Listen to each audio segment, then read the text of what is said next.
Are we on? Hi. Oh my God. Oh my fucking God. My life just flashed before me. Do I feel old or fucking what?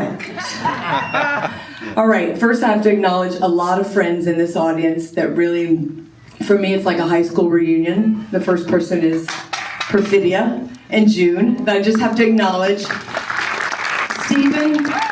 Perfidia ran the wig bar at House of Field, and I just have to acknowledge you because you're a big part of that time. Anyways, but more importantly, without further ado, I want to introduce the amazing Michael Selditch, right here, wearing a fantastical one of two David Dalrymple shirt.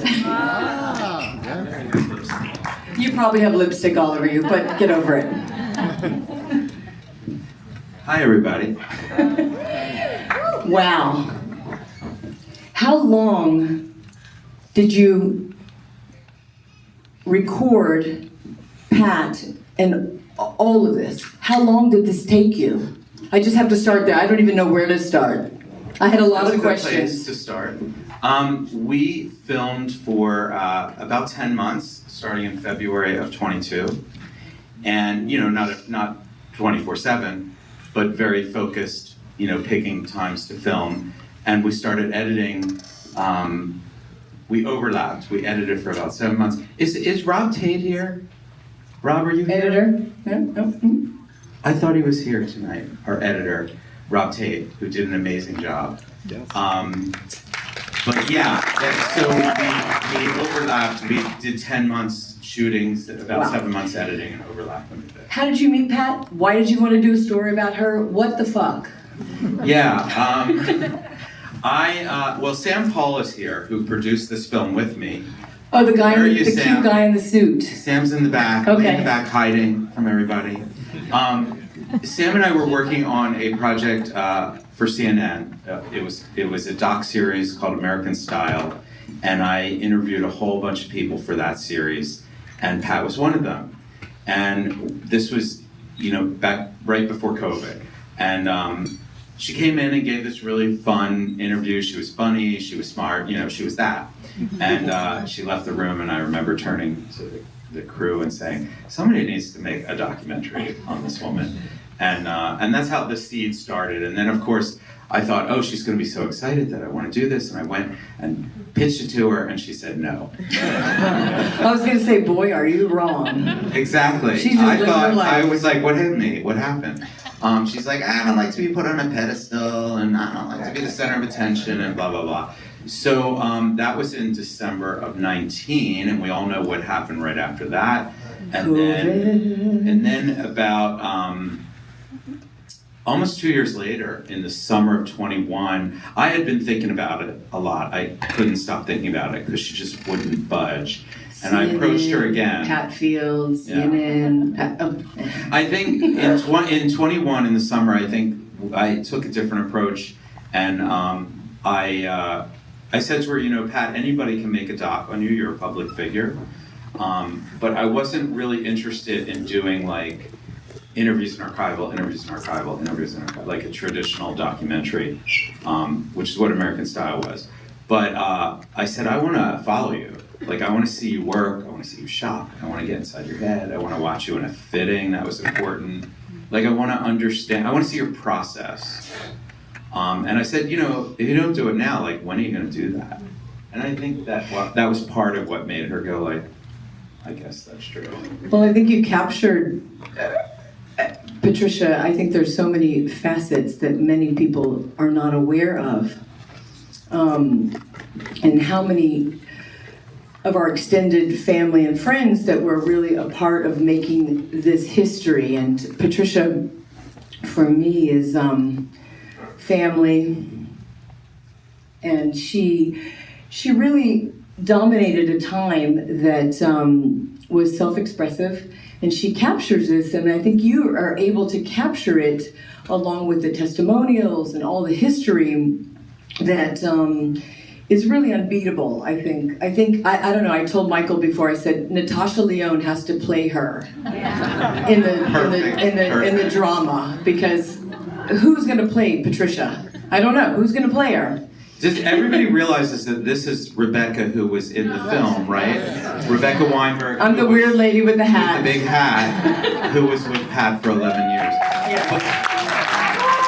But there was more. I mean, Also, I'm sorry, I forgot. We had a little message from Pat that you guys were going to show us because she felt so bad that she could not come tonight. She was just not feeling great.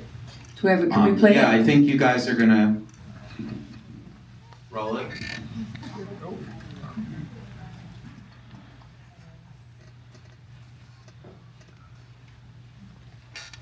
Hi guys, Patricia Field here. Sorry I can't be with you. However, you're in the hands of my director, Michael Selditch, who created the film. And I hope you enjoy it, and I'm so happy that you came. In true Pat style. Okay, I'm sorry, go ahead. Anyways, I think you did an amazing job at capturing Pat through all of her facets. I think that there's a bigger backstory that you could tell 5 stories about her life, but I think it was an amazing encapsulated moment of her extraordinary ability as a costume designer, as a free thinker, as a creative spirit, which, you know, in this industry is really not really welcomed. I mean, I think that it's a road less traveled, let's say. Yeah. Definitely. Well, thank you. I mean, we could have done a whole film just on her store. Yes. You know, I think I said that to Perfidia a long time ago. I said, we should just do a story about 8th Street. So much information. In fact, better yet. Yeah, we found about a couple hundred hours of archival footage, a lot of it in the store. We shot about 100 hours of our own footage, and then we had a couple hundred hours of it. So it was a very daunting task. A broad task, to put that together. Well, it's wonderful to see, and I think that there's probably a lot of people in this audience that, you know, that have been a part of this story, and I could just name a few. There's Eric Damon in the audience who has worked in Pat's store? I know there's like at least 10 of you. At least, I don't know. I know there's Ayumi. I see, yeah.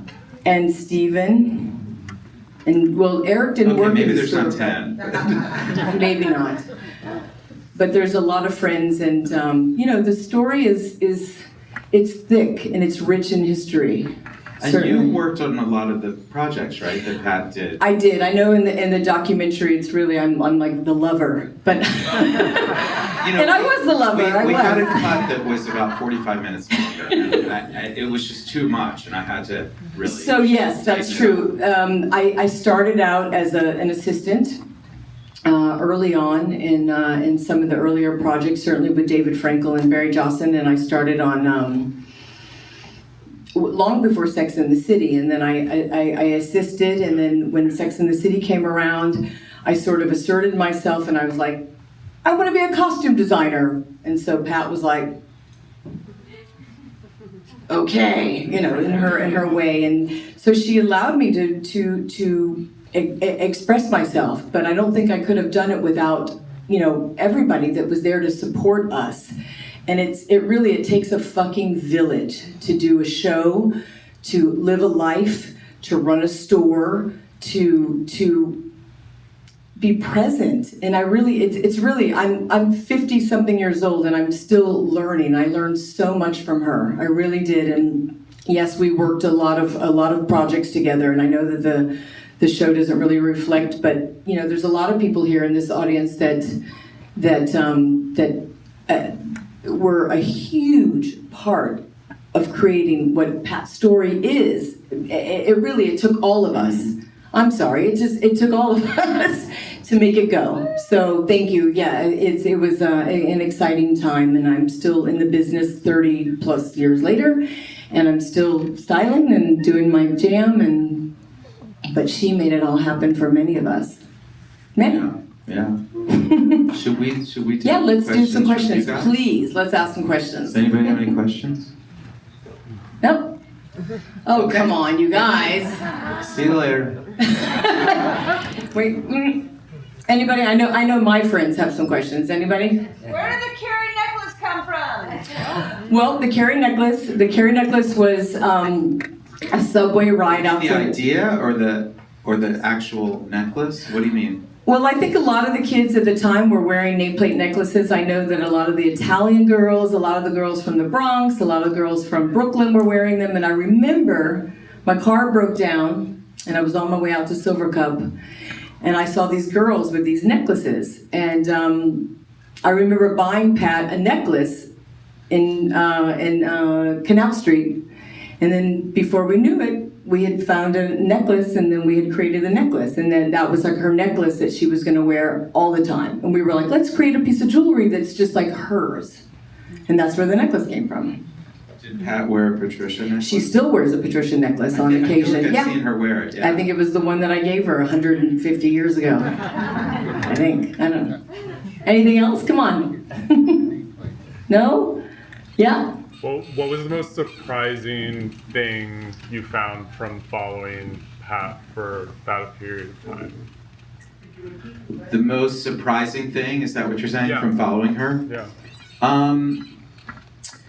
I don't know if there's a most surprising thing. I mean, I loved how she would love to surprise people in her work.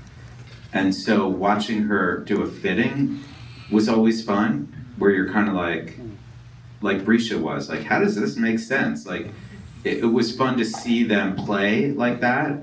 And I think I tried really hard to have some elements in the film that would also surprise you guys, because I was inspired by her surprising us. Like the beginning was something that a lot of people ask about. Yeah, why did you come up with the swimming intro? Well, there were two reasons. The first was that I wanted to show how active and vibrant she still is without having to have somebody say she's active and vibrant. They just show it to you. But then I also was thinking, wouldn't it be interesting to start in the bottom of a pool and then people are sitting in a movie theater and they're saying like, am I in the right movie? What is this? What does this have to do with Pat Field? So I thought I would surprise you. So that was part of it. Nice job. I love that. I love that. I remember when in the first years that I met Pat, she used to go to Kohl's, which was a facility that was an auditorium that was attached to NYU, and she was an alumni, and so she had a membership, and I used to go and I'd be like, oh, I want to go swimming. Okay, let's go swimming. And she wanted to go swimming all the time. So I love that she swam. I mean, in the early years she swam a lot, which was always surprising, like at night after a club, and then like, let's go to the pool in the morning. I wasn't down with it always. So that was surprising. Yeah. I love that. Anybody else? Anybody other questions? 5 minutes, Yeah. okay. Where does she shop nowadays in New York City? She loves Ina, who was here last night. Do you guys know Ina? There's Consignment store. There's like three of them. There's a men's and a woman's, and I think there's a She's got one in Chelsea, and I think that she has one still in Olita. Street. Yeah. Anyway, she loves Ina. She loves she loves Bergdorf, but there's someplace else. Sam, do you remember? There's like two places that she loves, and Ina's one of them. I can't think of the other one.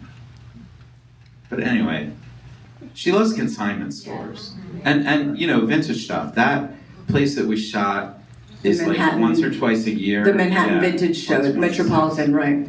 It's really great. It's like a whole block big. And by the way, everybody, Pat is moving her gallery across the street into a storefront, which is happening this month, 211 East Broadway, where you can get stuff like this. But you should go visit her. She loves when people come in and say hi. 211 East Broadway. I think the end of the month it'll be open. Yeah. Thank you. This is just anecdotal, maybe you can answer, but what's the most expensive or like insane thing that she ever purchased? Like, is it shoes or is it a bag or is there? You mean for a TV show? Yeah. Well, I mean, those Jimmy Choos that are in the film are expensive. And that dress, that the one in Paris that fills the bed, That was a loner. That was a Givenchy. That was a loner. It was a very expensive dress. You know, that's a good question. Maybe Eric Damon could answer that. Eric Damon is here. Eric Damon worked with us on Sex and the City, was also a costume designer of Gossip Girl. Most expensive thing, I don't know. There was a shit ton. Usually the expensive things were borrowed. Yeah. Well, I had to give them back. I have to tell you, when we first started Sex and the City, we didn't have very much budget. And then as the series grew with with popularity, more and more designers became more willing to lend us stuff. But in the beginning, nobody wanted to lend us anything. We had a larger budget, but we had less resources. And as the show gained, some momentum, things were like, oh, here. And then so by the time of like the 4th or 5th season, you would walk in, it would have like 12 boxes of Chanel or like 6 boxes of Givenchy Haute Couture. And you were like, holy crap. So I don't know what would be the most expensive. That's a good question, but I don't know. We shopped a shit ton. My mistake, Pat didn't like to spend a lot of money. Yeah, that's true. She was frugal. Maybe that's how high-low started. That's the high-low. Yeah. I still style like that. I think it makes it so much more special. I think people think that we're out buying all this amazing couture. Truly. That's all being set free, but the real art of it with Pat, I think, being like, go to my store and find something amazing. Or Find something. Find something. Keep looking. Go in the sale rack. It's funny, her voice. It's funny when you hear those early years, and I just have to note, because I have watched the show, but you really notice it because she has like such a sweet voice in the very beginning, but by the end she sounds like Harvey Firestein. It's really amazing. All right, I'm getting signals from Yeah, we're gonna go. that there's another movie playing right after this. Thank you, Michael. Thank you all so much. Tell your friends. We are here all week, and also it's streaming now on Apple and Amazon. So tell your friends.